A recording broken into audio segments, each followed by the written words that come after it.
You have pushed false claims about some of your rivals, from Nikki Haley to former President Barack Obama, saying that they were not born in the United States, which is not true. You have told 4 congresswomen of color who were American citizens to go back to where they came from. You have used words like animal and rabbit to describe black district attorneys. You've attacked black journalists, calling them a loser, saying the questions that they ask are, quote, stupid and racist. You've had dinner with a white supremacist at your Mar-a-Lago resort. So my question, sir, now that you are asking black supporters to vote for you, why should black voters trust you? Oof. Obviously a tough question.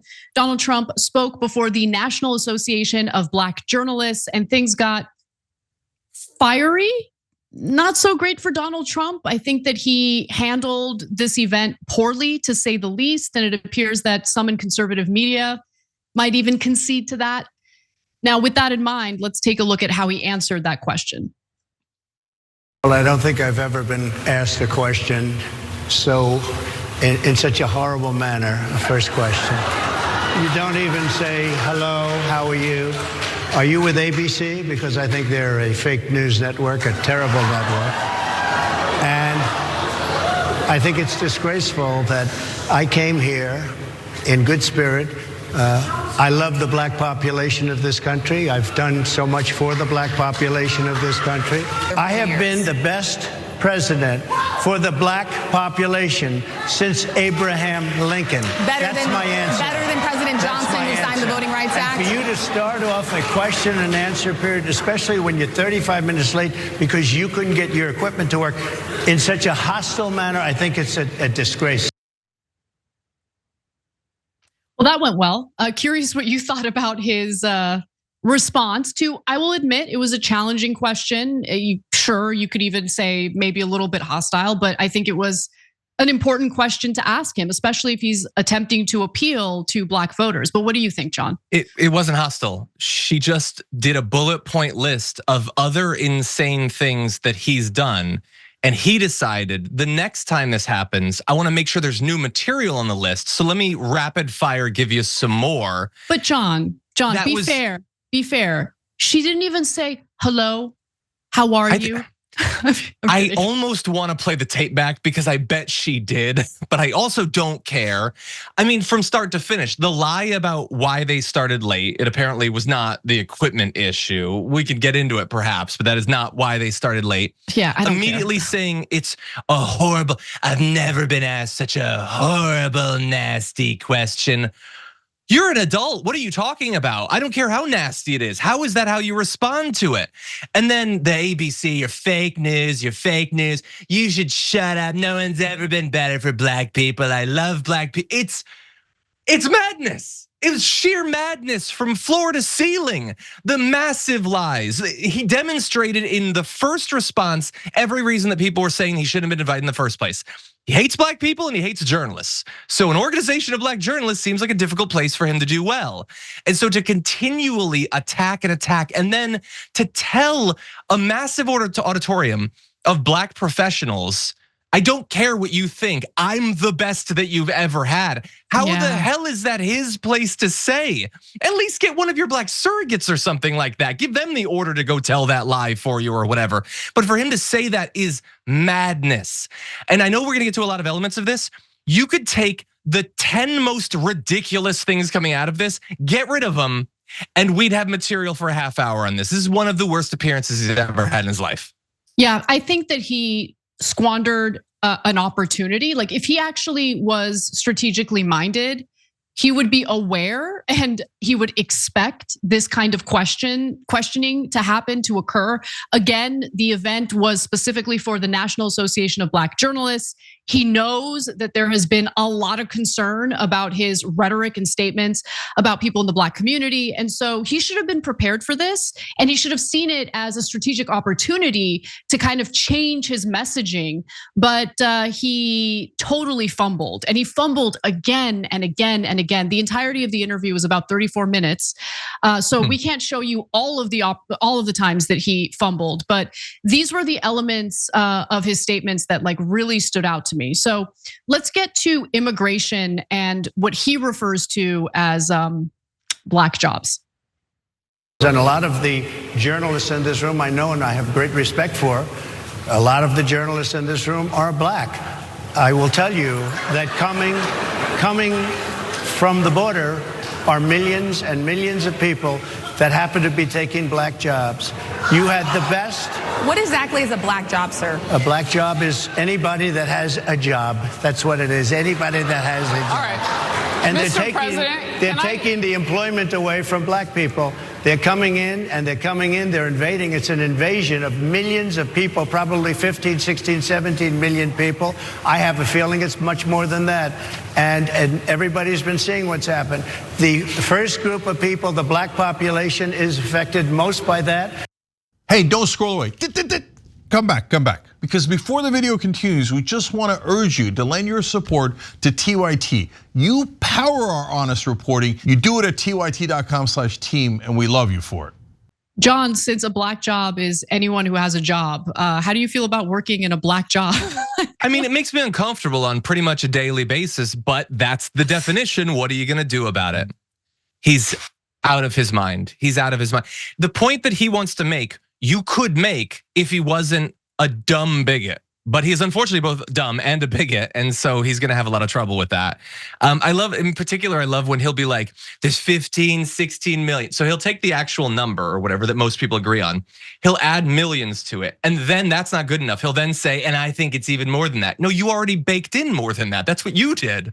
The issue that he had, and you talked about how this could be a strategic opportunity to talk about these things. He could do that.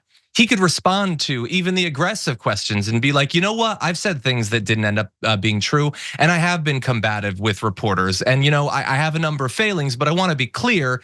I may be combative with people, but I have respect for April Ryan, and I have respect for all of these people. But he can't do that because as much as he wants black people to vote for him, he wants Americans to hate the media. So he cannot show respect to them because that undercuts the entire, not just him, that's what Fox has been doing for decades, but Fox plus the MAGA movement is designed to destroy people's faith in institutions. They can't have people trusting the media. What's really interesting to me is when we were at the Republican National Convention and Trump was being a good boy and listening to his campaign advisors and behaving, look, his speech, half of it was him listening to his campaign advisors. The second half of it, he kind of dipped back into typical Trump rhetoric. But I thought to myself, this unity message, Trump being a little more subdued and more unifying, like this guy's gonna win re-election for sure. There's no question about it. And to be fair, at that time, Biden was still, the Democratic nominee, but he squandered that immediately. Like he just, as soon as Kamala Harris was the presumptive Democratic nominee, that all changed. I mean, he was so furious about Biden dropping out, who was definitely easier to beat compared to Kamala Harris. But even so, if he stayed true to that, when I say true, if he continued following the advice of his campaign advisors and kept going with that message, I think that the race would be far more competitive and it would be harder for Kamala Harris to beat him. But you're right, he can't help himself. He really can't help himself. It's amazing. So with that in mind, the other topic that came up during this interview was that of police immunity. Now, policing, I still believe, should be reformed in America. I think that police immunity is part of the problem when it comes to some of the police who carry out, excessive force.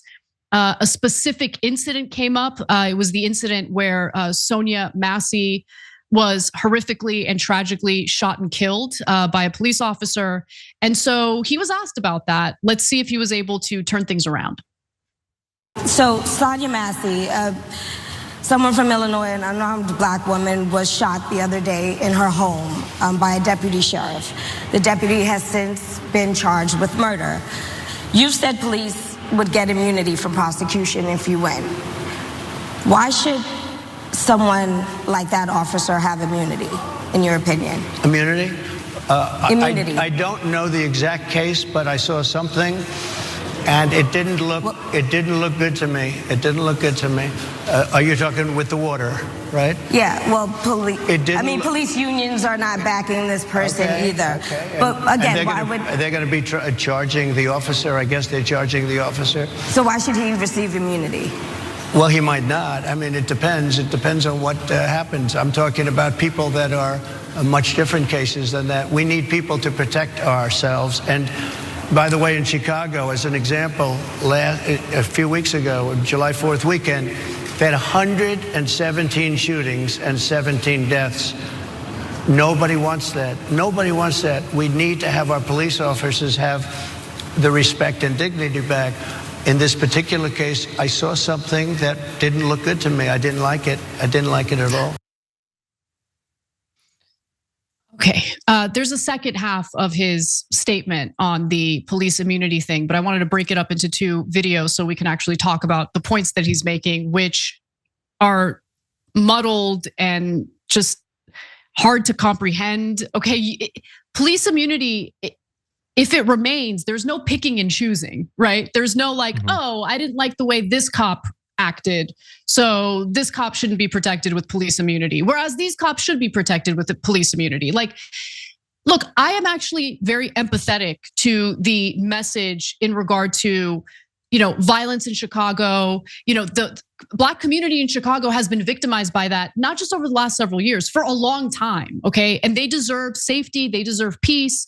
So again, I'm receptive to that message. What I'm not receptive to, though, is the fact that he says he's in favor of keeping police immunity, but it doesn't really seem like he even understands what that means or what that entails. It just seems like, offhand comment that he makes in order to show that he supports policing, but he hasn't really delved into what that means, and that really bothers me. I think it's a little bit nasty and disrespectful of you to imply that he comes to a policy position without going through literally weeks of research and deep introspective thought. I know. I'm being retract that. I'm being unfair. Yep. Yeah. Does he know? I don't know. I think the easier answer is he doesn't care.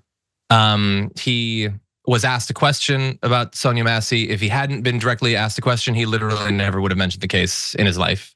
He wants immunity for the cops. And how is it supposed to work where the judge is like, okay, so there's immunity now, but I saw something I didn't like. So it doesn't apply. That's not how courts work. Not really. Yep. In the SCOTUS kind of these days, but no, he wants them to be immune. I don't even know if like the overall stated goal of we have to get their respect and dignity back is one he actually holds, because one would think if that was your goal, you'd want them to stop needlessly killing people and generating national headlines that last for weeks, making cops look terrible. I would personally want that. You know what gets some respect back? People thinking that there are consequences for actions. The fact that the other cops aren't defending this cop, that helps. Yeah, I think that makes cops look more reasonable. Okay, and if this cop ends up going to prison, that might reassure some people that they're not like God tyrants ruling over us. Like I think that could help. Just them being immune to consequences and feeling like they can do literally anything they want, that is hardly going to be a recipe for saving their respect and dignity when that's how things have worked for decades and we've ended up in the position that we're in. Let's go to the second half of Trump, responding to this question. But I'm saying if I felt, or if a group of people would feel that somebody was being unfairly prosecuted because the person did a good job maybe with crime or made a mistake, an innocent mistake. There's a big difference between being a bad person and making an innocent mistake. But if somebody made an innocent mistake, I would want to help that person. What would those exceptions be? What would determine an innocent mistake? You go after somebody and it's a very close call and it's very dangerous. And they have, the policeman's life and woman is a very difficult thing because sometimes you have less than a second to make a life and death decision. And sometimes very bad decisions are made. They're not made from an evil standpoint, but they're made from the standpoint of they made a mistake. Yeah, that should be adjudicated in court, I believe. Mm-hmm. Right, that very well may be true, but the idea that we just chalk it up to, oh, they just made a mistake. Well, sometimes they don't just make a mistake. Sometimes there is excessive force. So I think police are an important part of a well-functioning society, but only if society trusts them. And to your point, John, it's real hard to trust them when you do have these giant high-profile stories where it appears that injustice was carried out and there are no consequences. Now, again, to repeat ourselves, it appears there are consequences for this cop who shot and killed Sonia Massey. But that wasn't always the case, which is why the issue of police immunity has come up over and over again.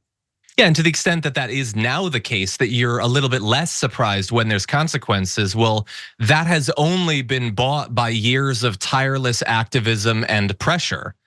That's what got us to this point. If it wasn't for the last few years of people tragically being killed and people having to, stage protests for literally weeks, then he probably would have just gotten off. I love Trump saying, maybe they're being persecuted for just being good on crime. What are you talking about, man? Like that has nothing. It just so degrades the conversation that we're having here. The entire thing is madness. He says it's not made from a position of evil. It's made from a position of making a mistake. No, you went from something that's in the mind of the cop, evil, and saying it's not that, to saying it was a mistake. No, that's an effect. That's an evaluation we make after the moment.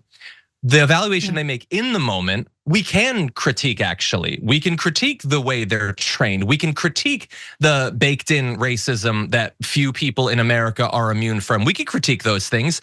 Mistakes don't just happen.